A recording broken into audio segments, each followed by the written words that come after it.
Honeybees are fascinating creatures with a wealth of interesting facts surrounding their biology, behavior, and societal structure. Honeybees live in highly organized colonies with three main types of bees: the queen, drones, and workers. Each has specific roles in the hive. The queen bee is the largest bee in the colony and is the only sexually developed female. She is responsible for laying eggs and can lay up to 2,000 eggs per day during the peak season. Worker bees are all female and do various tasks such as cleaning the hive, feeding the larvae, guarding the hive entrance, and foraging for nectar and pollen. They are the smallest bees in the colony. Drones are male bees, and their primary role is to mate with the queen.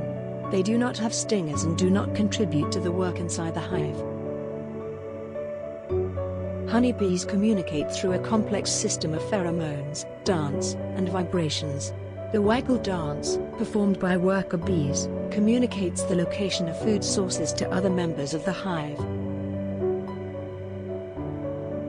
Honeybees are vital pollinators, responsible for pollinating numerous crops and wild plants. It's estimated that about 1/3 of the food we consume relies on honeybee pollination. Bees produce honey by collecting nectar from flowers, which they then store in their hives. They use the nectar to make honey through a process of regurgitation and evaporation. Honey serves as the primary food source for the colony during winter months or when food is scarce.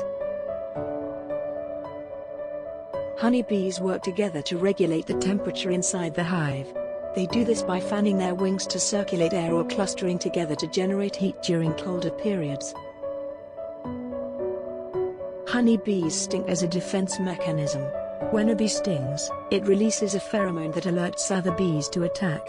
Worker bees can only sting once because their stinger is barbed and gets stuck in the victim, leading to the bee's death. The lifespan of a worker bee varies depending on the time of year and the tasks it performs. During the busy summer season, worker bees may only live for a few weeks, while those born in the fall can live for several months to overwinter the colony. These facts only scratch the surface of the incredible world of honeybees, showcasing their importance to ecosystems and agriculture and highlighting their remarkable social behaviors.